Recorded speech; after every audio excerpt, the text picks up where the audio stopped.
पाकिस्तान एकीकडे असं दाखवायचा प्रयत्न करतोय की आम्ही अमेरिका आणि इराण यांच्यातलं युद्ध मिटवतोय आणि जगातली एक मोठी सत्ता किंवा मोठी पॉवर म्हणून पाकिस्तानकडे बघितलं गेलं पाहिजे. आणि त्यामुळे इस्लामाबादमध्ये इराण आणि अमेरिका या दोन देशांमध्ये चर्चा देखील होत आहेत.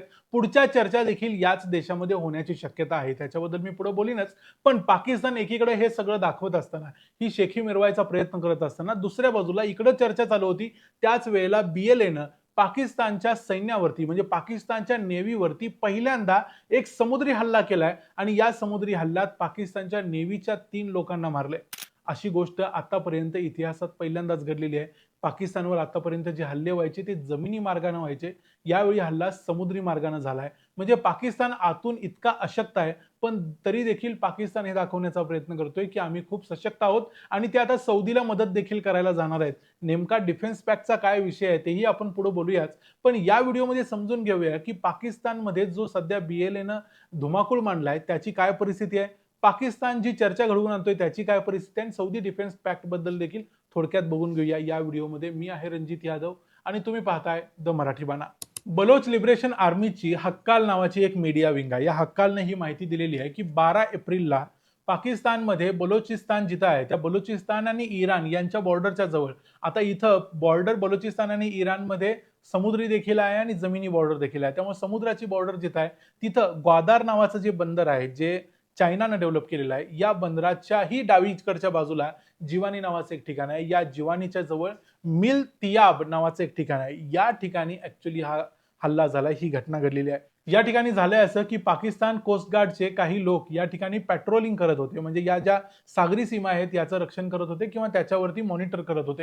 हे तिथं मॉनिटर करत असताना एक बोट त्यांच्या जवळ गेली. याबद्दलचा एक व्हिडिओ देखील हक्कालनं टाकलाय. एक बोट त्यांच्या जवळ गेली. या बोटमधून अचानक काही लोक उभे राहिले आणि त्यांनी समोरच्या बोटमध्ये पेट्रोलिंग करणाऱ्या पाकिस्तानच्या 3 नेव्हीच्या गार्ड्सना मारून टाकलं. त्यांनी समुद्रामध्ये उड्या मारण्याचा प्रयत्न केला, पण समुद्रात उड्या मारल्यानंतर देखील त्यांना गोळ्या घालून ठार मारण्यात आलं. अशा पद्धतीच्या या हल्ल्यामध्ये जे 3 जवान ठार झाले त्यांची नावं आहेत नाईक अफजल, जमील आणि सेपॉय उमर. अशा या तिघांना बलुचिस्ताननं मारून टाकलं आणि बलुचिस्ताननं केलेला हा पहिल्यांदा समुद्री हल्ला आहे. याच्या अगोदरचे बलुचिस्तानचे जे सगळे हल्ले होते ते जमिनी मार्गे होते.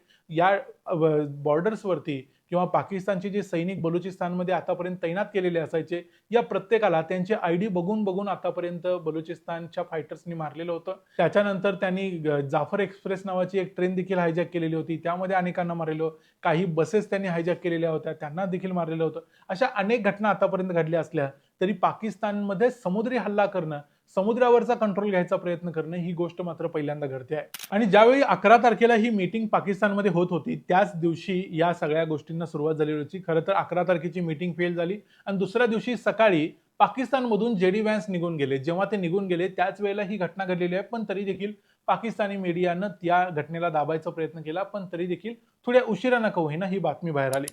पाकिस्तान एकीकडे आपली प्रतिमा मोठी करण्याचा प्रयत्न करतोय, पण दुसऱ्या बाजूला आता पाकिस्तान हे सगळं का करतोय याच्याबद्दलचा एक रिपोर्ट बाहेर आलाय. त्यांनी या रिपोर्टमध्ये असं सांगितलं की पाकिस्तान आणि सौदी अरेबिया या 2 देशांच्या मध्ये जो एक डिफेन्स पॅक्ट झालेला होता सप्टेंबर 2025 मध्ये, त्यावेळी असं ठरलं होतं की पाकिस्तानवर कुणी हल्ला केला तर सौदीने मदतीला यायचं आणि सौदीवर कुणी हल्ला केला तर पाकिस्ताननं मदतीला जायचं.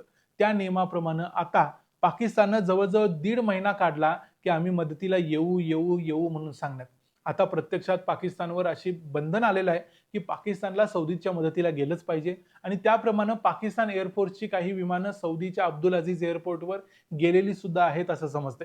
पाकिस्तानकडे आता कोणताही चॉईस नाही.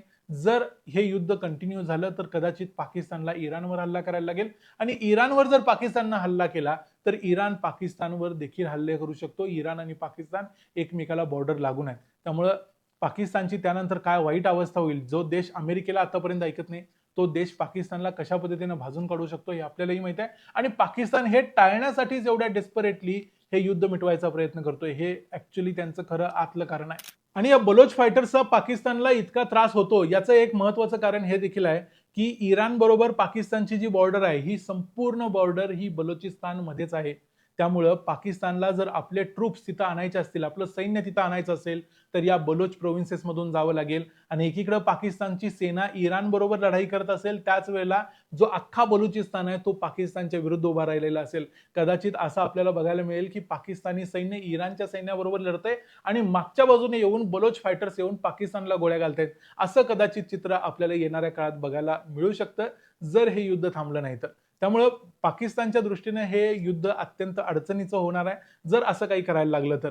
कारण बलुचिस्तानच्या दृष्टीने असं आहे की बलुचिस्तान हा पाकिस्तानमध्ये देखील आहे. तसंच काही बलोच लोक हे सिस्तान प्रोव्हिन्स जी इराणमध्ये आहे, या सिस्तान प्रोव्हिन्समध्ये देखील राहतात. त्यामुळे हे जे युद्ध होईल, या युद्धाचा फटका पाकिस्तानमधल्या बलुचिस्तानला बसेल, त्याचबरोबर सिस्तान प्रोव्हिन्स मधल्या बलोच लोकांना देखील बसेल. त्यामुळे दोन्हीकडे बलोच लोक भरडले जाणार आहेत. त्यामुळे बलोच लोक हे पाकिस्तानी सैन्याला जड जाऊ शकतात, असं या ठिकाणी म्हणायला जागा आहे. त्यामुळं पाकिस्तान हे युद्ध मिटवायचा डेस्परेटली प्रयत्न करतोय, कारण पाकिस्तानला हे युद्ध करायचं नाही आहे स्वतः उतरून. या दोघांनी केलंय ते देखील त्यांना थांबवायचं, याचं हे कारण आहे. पण या सगळ्या गोष्टी एका बाजूला घडत असताना बलोच आर्मीनं, बलोच लिबरेशन आर्मीनं ज्या पद्धतीने नवीन टॅक्टिक्स आता आणलेले आहेत, आतापर्यंतचे त्यांचे जे हल्ले होते, या हल्ल्यांच्या पेक्षा हा हल्ला वेगळा आहे. या थोडक्यात इथं असं दिसतंय की बलोच सैन्याकडं आता नवीन टेक्नॉलॉजी आहे, त्यांच्याकडे स्वतःची जहाजं देखील आहेत. त्या जहाजातून जाऊन ते पाकिस्तानच्या नेव्हीवरती डायरेक्ट अटॅक करू शकतात आणि अशा पद्धतीनं ते या संपूर्ण सागरी सीमांना कंट्रोल करायचा प्रयत्न करतायत. पाकिस्तानला 2 राज्यांमध्ये सागरी सीमा आहे. एक आहे सिंधला आणि दुसरी आहे बलुचिस्तानला. बलुचिस्तानमध्ये मोठ्या प्रमाणावर चायनाचा तिथं प्रेझेन्स आहे, पण तरी देखील बलोच लोकांना तिथं आपला प्रेझेन्स पाहिजे किंवा आपला वर्चस्मा पाहिजे आणि त्यासाठी येणाऱ्या काळात हे युद्ध वाढत जाऊ शकतं.